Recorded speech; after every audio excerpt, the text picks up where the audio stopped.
la solución, mira tú, si no tuviera una bolita de cristal sería tan fácil todo, ¿no? Pero yo no sé por dónde viene, francamente. ¿Qué tal Yo si creo lo que conversamos con nuestro próximo invitado? ¿Te parece? Por favor. A ver, ¿hacia dónde podríamos ir analizando? Él, de hecho, escribió, también ha analizado los hitos del gobierno de Sebastián Piñera, lo que va, ¿no es cierto? Hitos pueden ser positivos o negativos, no estoy diciendo nada. Carlos Ruiz Encina va a estar con nosotros ahora. Él es presidente de la Fundación Nodo 21, sociólogo, académico de la Universidad de Chile. Nodo 21 es una organización que contribuye a través de estudios críticos a la formación de dirigentes e iniciativas ciudadanas, a la construcción de un Chile justo y democrático. ¿Cómo podemos ir hacia allá? Conversar, analizar, de eso se trata esta mañana. Bienvenido, Carlos Ruiz, a La Voz de los que Sobran. Carlos, bienvenido, ¿cómo estás? Con todo. Muy bien, aquí estábamos tratando de analizar un poco de lo que ha sido este gobierno y lo que podría pasar hoy en la cuenta pública. ¿Qué piensas tú? Sí. ¿Hacia dónde va a ir el discurso? Pero hola, por favor, Carlos, Daniel. Tú eres de los míos, eres culto como yo, tenemos libros, el resto no, así que el otro no vale ni la pena. Pero nadie como Atria, ojo, Atria se lleva el primer premio. Los fondos de libro con 4 pisos de altura de libro, nadie le gana. No, sí, eso es verdad. Nadie le gana a esos cuatro. Oye, no, tienen ya que empezamos por ahí, hay un gremio, hay un revivir del periodismo con todo esto que ha pasado, que yo creo que es fantástico y necesario para Chile, para una sociedad que demanda más información, que es más activa, que yo recuerdo los tiempos de los 90. Todo el esfuerzo que se ha hecho y zafarse de las coerciones de las grandes empresas, etcétera. Entonces creo que con libros sin libros. Muchas gracias, Carlos. Por favor. Puedo partir preguntándote yo y agradecerte esto, pero ya que hablaste de los 90, ¿qué te parece a ti que pensando en las soluciones, yo sé que tú no te dedicas a predecir el futuro, digamos, ¿no? Pero podemos ver los procesos. ¿Qué te parece que aparezcan voces, precisamente en los 90, que creen que los acuerdos, que el llamado a la unidad nacional, como si fuera algo que cae del cielo de manera mágica, ¿no? Vendría a ser la solución, digamos, ¿no? ¿Cómo lo ves tú, digamos, el rol que juegan viejos políticos? Estoy pensando en la concertación, derechamente, y en esta carta que firmaban, entre otros, Mariana Elwin, Soledad Alvear, llamando a la unidad. ¿Qué tan vacío o qué tan efectivo puede llegar a ser ese llamado si no tiene un sustento real en el Chile que hoy estamos viviendo, que tiene otro nivel de urgencia, otro nivel de realidad? O sea, Piñera cerró filas, nos quedó claro para el lado que cerró filas, digamos, para la ortodoxia, para una posición intransigente frente a las razones de la protesta y el malestar social, etcétera. O sea, se tapó más todavía, digamos, las orejas con gente que ya las traía tapadas de antes, digamos. En ese sentido, la sordera lo único que va a hacer es ahondar. Y ahí yo creo que, por ejemplo, la cooptación de una figura como Desbordes es clave. Yo creo que termina de disipar, digamos, esa idea de que habían aliados circunstanciales en la derecha para algún tipo de aventura, y sobre todo para los nostálgicos de la política, los acuerdos, digamos. Yo diría viejo y nuevo, ¿ah? Sí. Viejo y nuevo, porque yo creo que en el horizonte tenemos el problema de que hay que parar un nuevo gobierno de derecha, y eso va a volver a plantear el problema de las alianzas, como siempre. No hay que hacer como la avestruz y meter la cabeza bajo la tierra, eso va a venir. Pero el problema es que ya tenemos una experiencia anterior de la cual sacar cuentas, digamos. Y en este sentido yo creo que hay que llegar al problema de las alianzas políticas, teniendo en cuenta el desarrollo de las luchas sociales, teniendo en cuenta las necesidades de participación de eso en cualquier formato que vaya a haber de alianza. No se puede ir a la cola de la concertación. No se puede volver a sucumbir al chantaje de todos contra la derecha simplemente, y nosotros somos, como ustedes decían recién, tú, Mauricio, ellos son los que tienen los técnicos y los que entienden cómo funciona el Banco Central y yo, entonces los demás no entendemos nada, no podemos tocar las palanquitas, y entonces tenemos que entrar sencillamente como masa detrás de eso. Esto lo deberíamos empezar a contemplar desde ahora, porque a última hora va a ser tarde. Yo creo que ya sonó muy claro, todos lo escuchamos, no son 30 pesos, son 30 años. Cuando se dice son 30 años, yo lo he dicho de una manera un poco provocadora, el otro día lo decía en un foro, y no me interesa defender al viejo, ni mucho menos, pero decía un poco, oye, ojo, Pinochet inocente. O sea, ¿quién se hace cargo después de Pinochet de lo que siguió 30 años más, digamos, ¿no? A eso voy, ¿no? Sí, te entiendo. Por supuesto, está donde está, digamos. Pero entonces nadie se hace cargo de esto. Hemos tenido una suerte, yo lo he llamado en los mismos libros que citas tú ahí, Daniel, un progresismo neoliberal en el fondo, una falta, incluso socialdemocracia, etcétera. Entonces ya no se habla de privatizaciones, se habla de concesiones, se habla de licitaciones, etcétera, lo que afectó a las sanitarias, profundizó el deterioro de la salud y la educación pública, etcétera, etcétera. El listado es gigantesco. Sí. Entonces, en ese sentido, va a volver ese tema y yo creo que es muy pertinente esta cuestión. Y yo creo que este cambio de gabinete termina por arrojar luces, digamos, de que no solo desbordes, el mito de Bópolis, digamos. Y yo le digo Invópolis, digamos, ¿no? Invópolis, está bueno, me gustó. Ese no lo había escuchado. Invópolis. Oye, es una involución. Yo reconozco en ciertos intelectuales un esfuerzo de incorporar dimensiones del liberalismo político en la discusión de la derecha, pero la verdad es que son intelectuales de verdad que las autoridades políticas y los operadores políticos no tienen absolutamente ninguna voluntad de abandonar sus convicciones profundas, claras, nítidamente autoritarias. Entonces hoy viene otro horizonte de tareas inmediatas, que es asegurar el plebiscito y de nuevo, con Víctor Pérez, es volver a poner la preocupación en el acento de la violación de los derechos humanos. Exacto. Claro. Muy cierto. Mira, estaba leyendo la reseña de tu libro Octubre Chileno, la irrupción de un nuevo pueblo, y me llama la atención esto que dice que el neoliberalismo avanzado, uno que por una parte ha hecho desaparecer las bases sociales en las que se sustentaban los proyectos políticos tradicionales, y por otra ha mercantilizado todas las esferas de la vida social, que es lo que estabas tú recién diciendo, ¿no? Octubre Chileno es una lectura inteligente, fundamentada, atenta al pasado y al presente. ¿Cómo ves tú? Pero esto es lo que me interesa más, ¿no es cierto? Esas bases sociales, que no sé si el neoliberalismo chileno sabe lidiar con las bases sociales que se han fortalecido desde octubre en adelante, ¿no? Hoy día ya hay un llamado a cacerolazo y la única respuesta es vamos a salir a reprimir, ¿no es cierto?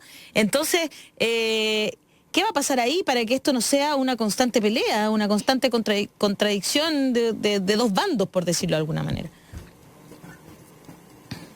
Dos cosas, Ale. Mira, por un lado, si básicamente los Chicago Boys se instalan en el año 75 y corre desde ahí hasta acá, vamos casi ya para medio siglo de neoliberalismo. Claro. Un neoliberalismo que no ha parado en profundizarse, además, y que después adoptó apellido civil, como decíamos recién, ¿no? Que ya no es solamente el engendro de la derecha y que no podemos hacer las cosas porque la derecha no nos deja, sencillamente, claro, sino que además estableció cierta comunidad de intereses. Entonces ahí surge una gran masa que se opone a esto y que de alguna manera lo que sustento en el libro es que se opone a una especie de oligarquía en el cual se incorporan las élites del sí y del no. Por eso que ese pueblo nuevo que explota no reconoce de alguna manera opción en esos clivajes, en esas alternativas, en esa vieja dicotomía que sí había sido parte de la cultura política de los movimientos sociales anteriores. Y aquí aflora un nuevo individuo que es parte de sistemas de reproducción de la vida cotidiana altamente mercantilizados y privatizados, o con altos niveles de incertidumbre. Se le llamó clase media a los nuevos profesionales. Hemos insistido mucho, aquí no quiero hablar en sociología ahora, ni mucho menos, pero la verdad es que los nuevos profesionales no corresponden a la imagen de la clase media que se tenía hace 50 o 60 años atrás, de los profesionales que tenían un peso sociopolítico, que eran la base de ciertos proyectos y que tenían un peso cultural en el país. Este nuevo profesional llega en condiciones muy distintas, de mucha incertidumbre, se enferma alguien en la familia y puedes caer 3, 4 deciles sencillamente en términos de ingresos, y eso es parte de, aquí estoy descubriendo América en el mapa, de un oasis que se disipó, ¿no? Y entonces la protesta, lo he dicho yo con colegas que a veces preguntan de fuera de Chile, digamos, le decía, que no solamente la protesta no era de la extrema pobreza nomás, sino que formaba parte de toda esta gente también protestando esa gran zona gris que no es ni clase media y que es el nuevo engendro, digamos, de alguna manera social de este neoliberalismo avanzado. Eso es lo que yo llamaba es un nuevo pueblo, en el fondo, con una fisonomía distinta, con un tipo de figura distinta, y ante el cual incluso la propia izquierda queda un poco rezagada, la izquierda del siglo XX, porque ya no está la vieja clase obrera industrial, ya no está Fíjate que entonces es un movimiento que no está precedido por los sindicatos, ni por los gremios de empleados públicos, por las viejas organizaciones, tampoco por las banderas de partidos de ningún tipo. Entonces es un individuo que demanda reconocimiento. Claro. ¿No? Es un individuo que si por un lado te puede demandar protección estatal y te puede demandar derechos sociales universales, por otro lado a la vez te demanda autonomía individual. ¿Y para qué vamos a andar con cosas? En el siglo XX siempre le ha costado lidiar con la autonomía individual. O sea, la libertad individual era algo que se sacrificaba en nombre de la igualdad, digamos. Claro. Y hoy a este individuo esa cuestión no se la vendes. Me siento muy identificada con tus palabras. Mira, hay ciertos feminismos, claro, que han profundizado, la Nancy Fraser, otra gente ha profundizado mucho en esto, porque aquí va a tener que haber un nuevo diálogo entre individuo y Estado. Es que eso es lo que quiero preguntarte, Carlos. Y ahí es donde va la cosa. Yo encuentro muy lúcido lo que estás planteando, pero quiero llevarte a algo que está dentro de lo mismo, no te va a sacar a otra cosa distinta. Con una mirada un poco más a futuro. ¿Y a futuro en qué? A futuro en un gobierno de oposición. ¿Y por qué lo digo? Yo concuerdo mucho contigo que esta gran masa no está representada, por ejemplo, a modo de caricatura, por la Constitución del 80 firmada por Ricardo Lagos, ¿no? que la derecha, cuando tú dices queremos votar la Constitución de Pinochet, te dicen, no, pues es que esta Constitución no es la de Pinochet, la Constitución que firmó Ricardo Lagos. Eso te dicen. Sí, el otro día estaba dando una charla yo en Puerto Montt. El otro día les di yo que di una charla para los cabros de un colegio en Puerto Montt y me decían que la semana anterior había estado San Francisco, ¿no? Este cabro... No sé quién es. Es un chico que es de la U y que bueno, es chico. Pero ya, Ricardo, no sé cómo lo y que les decía que no, que por qué querían este cambio si la Constitución del 80 ya no era la Constitución del 80, ahora era firmada por Ricardo Lagos. Ay, que son chistes. Pero yo le decía, ¿sabes qué? Es que este Ricardo Lagos no representa lo que están en la calle. Se ahorró el plebiscito. Claro. Este Ricardo Lagos ya no representa a los que están en la calle y quieren cambio constitucional. Es más de lo mismo. Entonces, y quiero decir, y aquí yo veo ¿cómo ves tú la oposición? Porque están los ex Concerta, que añoran las políticas de los acuerdos, ¿no? Para perpetuar el modelo, pero está una nueva izquierda, una nueva oposición, que entonces está el PC, el Frente Amplio, el PRO, la Fuerza Común, ¿cierto? Los regionalistas verdes, y bueno. Entonces, ¿cómo lo ven para un eventual gobierno? Porque aquí lo que estamos haciendo, claro, está bien, pero lo que se viene, que tú nos has planteado lo que es la gran masa, pero esto tiene que organizarse. Esto tiene que ponerse en una planilla de votación, en un proyecto de gobierno, en proyectos, ¿me entiendes?, políticos. Y eso tiene que cuajar con lo que está pidiendo la gente, ¿no? Y entonces, ¿cómo ves tú los dirigentes políticos antiguos y actuales y los que van a venir, un poco, si se han amalgamado con esto, si han logrado entender lo que quiere la gente, para unirse y dejar estas resillas además propias de ellos mismos, que se tienen miedo, que el PC le tiene miedo al Frente Amplio, el Frente Amplio no le crea a no sé quién, ¿me entienden?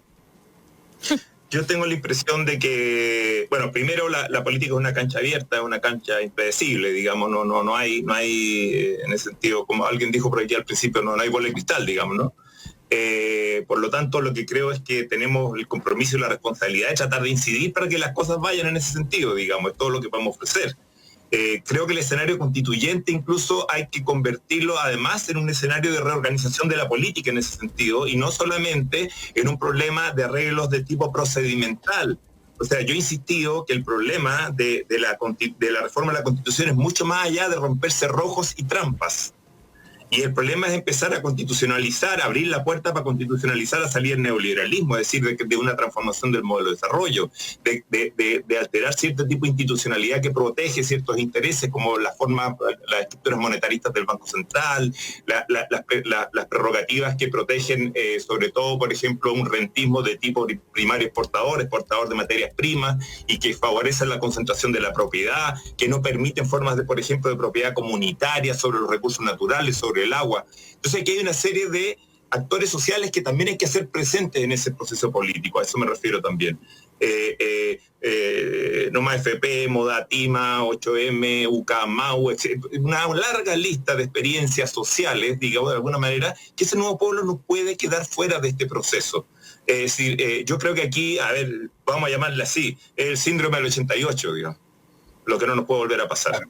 ¿Me entiendes? En que las cuestiones se cierran de nuevo arriba sencillamente y se acabó el periodismo, entre otras cosas, porque acuérdense que lo acabaron, digamos, cerraron todo, ¿no? La se cerraron escuela, todas las revistas, todas las cuestiones, exactamente. En un momento también. La teoría Correa-Tironi. Exacto, la doctrina, exactamente. Entonces, Daniel, de nosotros depende. ¿Me entiende? De nosotros depende, y yo creo que en ese sentido no hay que... Me parece a mí que es delicada la discusión de una constitución mínima, que desde ahora ya la estemos convirtiendo en eso, sencillamente, cuando hay todo un horizonte identitario en este momento de ansias de cambio que fortalecer, digamos. Lo que después se operen como restricciones en una relación de fuerza dentro de una convención constituyente, eso ya es otro problema. Eso es parte de la lucha misma, del ring, digamos, y yo no te puedo prometer lo que va a pasar arriba de un ring. Lo que te puedo prometer es que vamos a entrar al ring a hacer todo lo posible, y en ese sentido nos vamos a llegar con las manos amarradas por acuerdos previos. Ese es el problema. Claro. Ese es el problema. O eso es bueno también. O también puede ser bueno. ¿Sí? Tengo una pregunta para ti, Carlos, porque, pasamos años convenciéndonos que la política no le interesaba a la gente, y aquella tesis se sustentaba, entre otras cosas, por la baja votación, esta idea más o menos instalada de que los cabros estaban preocupados de la pantalla y no del acontecer de la política en general. Adultocentrista eso, ¿no? Pasamos también años convenciéndonos que no se podía, que era lo que se nos decía. Probablemente la frase más típica del chileno medio en los 90, en el 2000 era, estamos cagados. ¿no? Era básicamente, no hay nada que hacer, estamos cagados, ¿no? Mira lo que tenemos, hablaba un poco de la coyuntura, la conversación cotidiana, familiar, con los amigos, y cómo está la cosa, ven, y las pensiones son malas, y bueno, estamos cagados, no se puede hacer nada. Cuando la verdad lo que hemos podido ver en el último tiempo es que sí se podía, y que lo que no le interesaba a la gente era más bien la política partidista, que entre otras cosas estaba funcionando siempre de espalda a las exigencias de la misma ciudadanía, ¿no?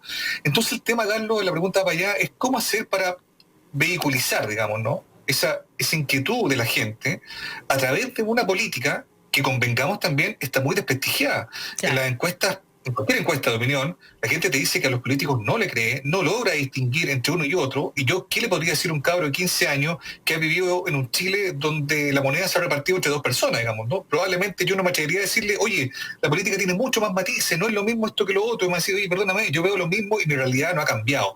¿Cómo hacemos entonces para, insisto, dirigir esa demanda de la gente para llevarla al terreno político, pero con interlocutores que sean válidos, que sean válidos para la gente, digamos, precisamente en búsqueda de poder corregir sus problemas? Yo creo que ese es el gran dilema, más allá de que existan muchas voces como las que plantea Daniel y las que tú también vas mencionando, que van articulando una cosa de política más territorial, de barrio, que me parece estupendo, digamos, ¿no? Eso es probablemente la política que siempre le interesó a la gente, digamos, ¿no? Pero ¿cómo hacer ahora cuando la discusión es real, cuando hay que sentarse a la mesa de los poderosos, cuando hay que llegar al Congreso el 10% o la reforma de las pensiones? ¿Cómo hacemos para que la gente efectivamente sienta que esas inquietudes están siendo conducidas, canalizadas y vehiculizadas por gente en la que finalmente cree cuando aparentemente no cree en ello? Mira, yo no creo en una oda, por decirlo de alguna manera en el lenguaje, al basismo, digamos. Y que por una especie de purismo de base, sencillamente las cosas se van a resolver de manera mágica, sencillamente porque eso, la verdad, es facilitarle todo el juego, digamos, de alguna manera, el cierre que se establece desde esta situación neoligárquica, digamos, en el sentido clásico de oligarquía de poder de pocos, digamos, que se cierra arriba, la política ensimismada, que en el fondo nos fue metiendo en esta situación en la cual hay un abismo entre política y sociedad, sencillamente. Ahora bien, yo creo que hay que distinguir y yo lo he dicho con fuerza, por lo menos en el campo donde yo me aproximo más, que es el Frente Amplio, que el propio Frente Amplio tiene el taxímetro corriendo. Sí. No estamos aquí ya para seguir, estamos aprendiendo, miren no sé qué, no, miren, esto ya corrió, pero absolutamente. Y entonces, por eso insisto, hay que prepararse para el escenario en que vamos a tener que volver a medirnos con la concertación para proyectar los términos en que se busca separar y terminar con estos gobiernos de derecha. Y no podemos, en ese sentido, volver a la opacidad, si quieres, vieja de la política, a la cocina, me refiero a ese tipo de espacio, porque hay una sociedad que es ebulliente, una sociedad que es insumisa y una sociedad que hay que buscar hacerla presente. Entonces mi problema es que esas coordinadoras, tienen que estar en ese diálogo, tienen que estar en esa... El parlamento que dio el plebiscito es un parlamento asediado y eso la sociedad y tenemos que devolverle ese orgullo a la sociedad. No fue una tarea ni fue un arranque de 3 o 4 visionarios, sino que es una estructura política que está viviendo un asedio de la sociedad. Ahora, estoy de acuerdo que eso hay que terminar de consagrarlo, digamos, y eso es parte ya de las estructuras políticas. Pero Carlos, una pregunta. Yo comparto lo del asedio. A mí me sorprende mucho que, no me sorprende tanto, pero quiero decirme, es muy gráfico, ¿no? Como hay parlamentarios que se quejan de esto que ellos consideran estar trabajando bajo amenaza, digamos, ¿no? Claro, básicamente no están acostumbrados al control ciudadano, digamos, y de eso se trata. Estar legislando con una oreja en la calle. Incluso se ha desprestigiado aquello, así como, ¿cómo es posible que la gente que los parlamentarios estén trabajando, escuchando la calle? Bueno, no se trataba de eso el servicio público, sino, hay un montón de otras, mundo privado que podría acoger con mucha tranquilidad. Pero la pregunta es, cuando tú hablas, por ejemplo, de bloques instrumentales, ¿cómo sacar a la derecha del gobierno? Volvemos un poco a la misma lógica de juntar a gente que no tiene ninguna coincidencia ideológica, solo por el afán electoral. Entonces, probablemente estoy hablando de las alianzas que puede juntar a un DC con un PC, o estoy hablando de la alianza que puede juntar a un, no sé, me imagino que también en la derecha pasará un poco lo mismo. Uno puede ver que hay harto nivel de discrepancia interna, pero lo que quiero decir es, ¿no será hora también de ir sincerando esas posturas? La gente no querrá también que se hagan de manifiesta las diferencias que existen entre un Frente Amplio y una DC, digamos, que por ahí sigue con lo mismo de tratar de articular esta lógica del acuerdo, buscando algún interlocutor medianamente sensato en la derecha para encontrar algún acuerdo que nos termine convenciendo a todos de que encontraron, no sé, la solución. ¿No será tiempo de ir cambiando esa dinámica también? Estoy de acuerdo. O sea, el problema es no volverle a abrir espacio para que se reedite esa política. Claro. Y yo creo que en ese sentido vamos a chocar con resistencias, vamos a chocar con fuerzas que van a intentar de nuevo reeditar esa política. Entonces, yo te diría, hay que enfrentar un problema y hay que hacer que la concertación, si quiere buscar una alianza, lo enfrente, y que no es todo dentro de ella. Es sencillamente la derecha no nos dejó hacer transformaciones, sino que hay una buena parte de esa élite de la concertación que entró en una comunidad de intereses con el empresariado. Acaba de salir la lista de personajes de la concertación que están en las FP, por ejemplo, estaban en las FP, ¿no? Viera Rincón, Viera Gallo, etc. ¿Qué pacto cabe? Ninguno. ¿Me entiende? Pilar Armanet fue la presidenta del Consorcio de Universidades Privadas que evitó la reconstrucción de la universidad pública, digamos, en este país, y desvió los fondos hacia esos otros lugares, ¿me entendés? Acuérdate cuando se produjo la crisis sanitaria en Osorno, descubrimos que el que presidía la empresa sanitaria en Osorno era el ex subsecretario de Agua. Entonces, y Viera Gallo está casado con la señora que dijo, abran la tapa si Sebastián quiere, en el funeral de Bernardino Piñera. O sea, estamos hablando de gente que se unió un poquito más allá que... Exacto, por eso me gustó mucho tu concepto. Una oligarquía al sí y el no. Exacto. Y entonces este pueblo tomó de alguna manera una posición de alteridad contra esa oligarquía. Por eso es que se definen como pueblo y donde no caben las viejas diferenciaciones del sí, del no, de mercado y Estado, porque a más Estado a veces no había menos mercado, sino que era más Estado para subsidiar a ciertas empresas privadas. Entonces era más Estado para más mercados. Claro. Y ese clivaje del Estado versus mercado, y eso también le genera una demanda a la propia izquierda, digamos, de alguna manera, como una necesidad de actualización ante este nuevo individuo. Yo creo que aquí el peligro es que no nos hacemos cargo de toda esta nueva complejidad, de este nuevo paisaje social. Sencillamente lo que podemos correr el riesgo es al revés, de que haya una baja participación y entremos en el juego de la derecha de buscar debilitar la legitimidad del plebiscito. Eso es un juego en el cual está involucrado hace rato el segundo piso, claro. Pero eso va a responder también, ahí las propias fuerzas políticas van a tener que asumir su responsabilidad sencillamente por no conectar realmente con lo que ha pasado en el último tiempo y, como tú decías, más bien volver a buscar las fórmulas anteriores en el cual todo el problema de un acuerdo electoral en vez de proyecto es distribución de plazas sencillamente, ¿no? Exacto. Claro. Carlos, ¿puedo pedirle permiso a la Ale para hacerte una pregunta más o tenemos que avanzar, Ale? tenemos que, no sé si se puede ser cortita. Corta. No, porque sabes que para ser justo, Carlos, cuando hablamos del descrédito de la política en general, bueno, cosa que es real, también es cierto que en el último tiempo la percepción de la gente respecto a lo que se está haciendo en el Congreso ha ido mejorando, ha ido aumentando un poco la idea de que finalmente se está trabajando y se está resolviendo sobre asuntos que, bueno, claro, asuntos que son más sensibles para la comunidad. ¿No será que, bueno, y hay algunos que directamente están hablando ahí de un parlamentarismo de facto, ¿no? Aunque a lo mejor hay un parlamentarismo oculto también, ¿no? ¿Cómo lo observas tú, el protagonismo que empiezan a tener otras fuerzas más allá de las que evidentemente las que imperan el país, digamos, un modelo hiperpresidencialista, pero cuando vemos que los alcaldes tienen una voz propia y son bien beligerantes en la discusión pública, cuando vemos que los parlamentarios, algunos de ellos también empiezan a ingresar fuerte, la gente los percibe como interlocutores más válidos que el mismo presidente, que insisto, yo creo que a esta altura del partido es totalmente irrelevante. ¿Cómo lo observas tú, ese proceso, ese fenómeno? Mauricio, yo creo que del 18 de octubre en adelante fue tan fuerte la irrupción de la sociedad que produjo un deterioro en los controles burocráticos de la política.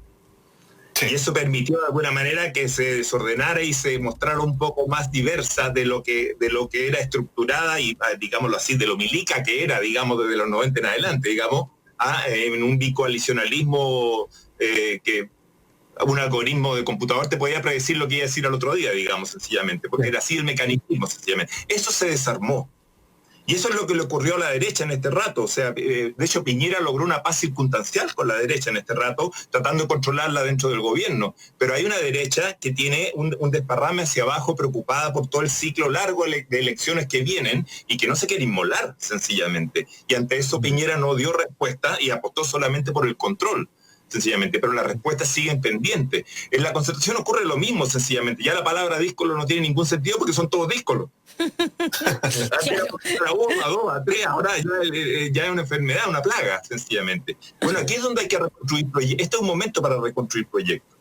Sí. Yo tengo la impresión, con esto termino, que estamos como parecido a lo que fue la década del 20 del siglo pasado, cuando es un gran tiempo de salir de la dominación oligárquico-agraria y empieza a abrirse una etapa distinta, pero una etapa que puede tomar mucho tiempo, que en ese tiempo tomó los locos años 20, una nueva década donde surgieron nuevas formas estéticas, un nuevo arte, una nueva literatura, un nuevo periodismo, las mujeres avanzamos mucho en los 20 también, en nuestras libertades individuales. Una figura, pero ahora conmensurablemente más, digamos, de alguna manera, sí. Se han puesto delante de muchas de estas cuestiones. Yo estaba viendo hoy día los hitos del gobierno de Piñera y la verdad es que yo siento que la oposición ha sido el feminismo, al final, y otras, qué sé yo, otras organizaciones como No Más AFP, pero en general todas las peleas reales se han dado desde el feminismo. Es bien interesante lo que está... Ale, no han concedido nada. El retiro del 10% de nuestros fondos, que ya los contaban como plata de ellos. Sí. Es un gran triunfo popular. Y eso es lo que ha apretado a las estructuras parlamentarias, en este caso, incluido decenas de parlamentarios de derecha, como ustedes saben, ¿no? Exacto. Sencillamente. Esto va a seguir sucediendo. Sí. Entonces, eso sí hay que traducirlo en proyecto en el desafío constituyente. Un abrazo, Carlos Ruiz Encina, presidente de la Fundación Nodo 21, sociólogo, académico. Carlos, muchas gracias por el análisis, ha sido muy interesante la conversación, así que esperamos tenerte en otra ocasión aquí en La Voz de los que Sobran. Y coincide con nuestro compañero Daniel Stingo, que ha comparado estos momentos muchas veces con los locos años 20, efectivamente. Un abrazo grande, Carlos. Que estén muy bien. Saludos a todos. Saludos. Nosotros nos vamos a ir una pausa.